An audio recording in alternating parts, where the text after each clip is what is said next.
Welcome to Feed Dump, back from a week off where I had briefly transformed into a mucus factory. This week we are magical girls. I am Chandra from Magic, because that counts, right? It's literally a magical girl. Joining me this week is Hitomi from Escaflowne. Go figure, I'm a chronomancer. And Kiki from the eponymous delivery service. Gotta hustle to make bank. Dollar bill. A judge has ruled that Edison Township in New Jersey must rehire a policeman that they previously fired for, while on duty, forcing a woman to model lingerie for him. Hang on, we don't know the whole story here.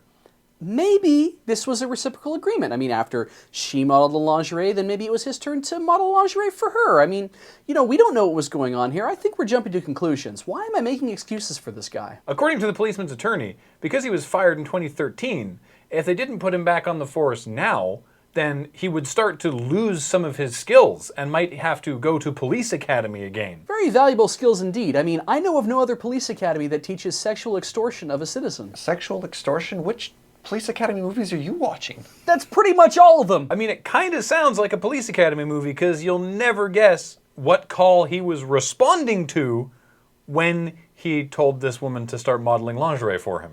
Detective Surge on the case, breaking and entering at a lingerie store. He was visiting the woman's house because she alleged that her sister stole some of her lingerie, and so he had to be convinced that it wasn't hers to begin with. Sorority house pillow fight gone wrong. Okay, I've got it.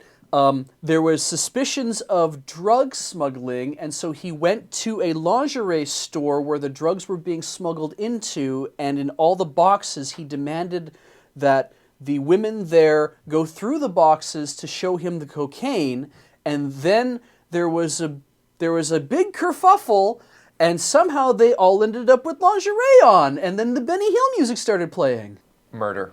It doesn't matter, because he is a police officer, and you must do as he says. That guess is the most accurate, Beach, because he was responding to a hotel fire alarm. Hold on, they gave this guy his job back? How? God help me, Graham. Please tell me this was a false alarm and he didn't just roll up to a 5-alarmer thinking, I'm gonna get lucky tonight. No, it's not. Okay, here's the whole thing. A prankster had sprayed a fire extinguisher under the door to her room, and then the cop was like, oh, okay, well, there's no suspect around, so whatever. You have all these shopping bags, including this one from Victoria's Secret. You should try it on. And she was like, no. But he had let her flush some pot down the toilet, and so basically said, your fate is in my hands, and then she modeled the lingerie for him. Graham, I'm holding that coffee you ordered.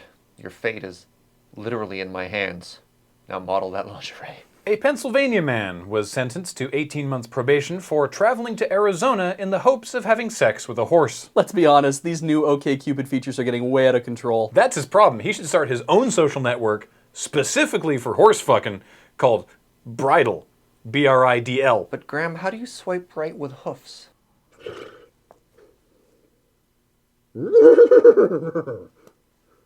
Other app names were Saddle, Ride Along, and just Mount. I've driven some long distances chasing some tail, but never anything that required changing airplanes. Hold on, you said he was hoping to have sex with a horse. Oh yeah, he never actually got that far.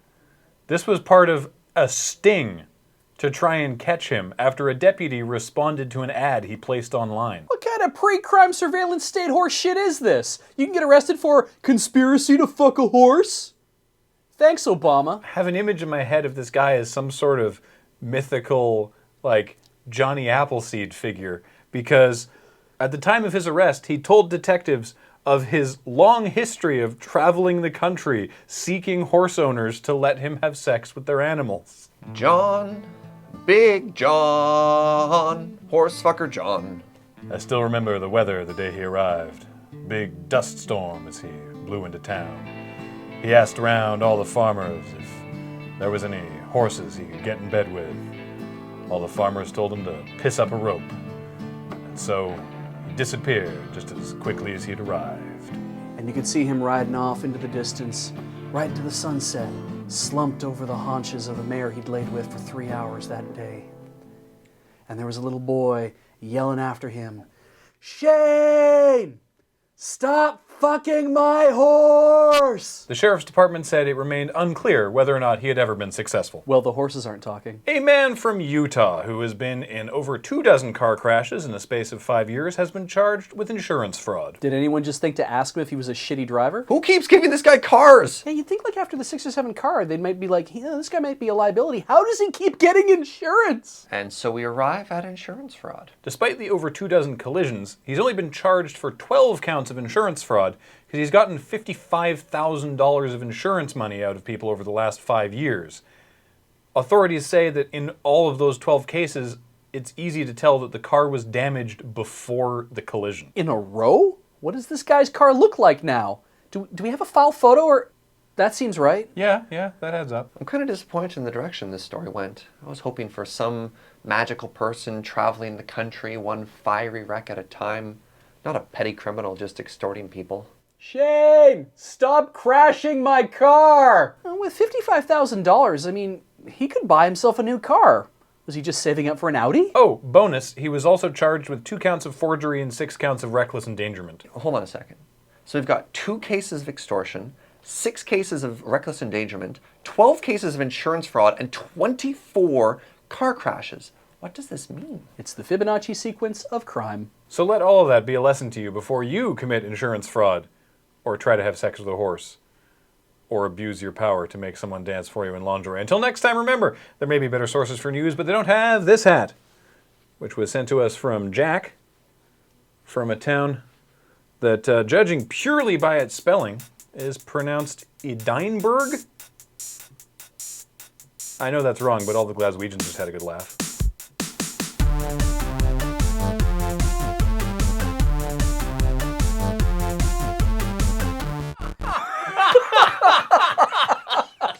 Thanks, Obama.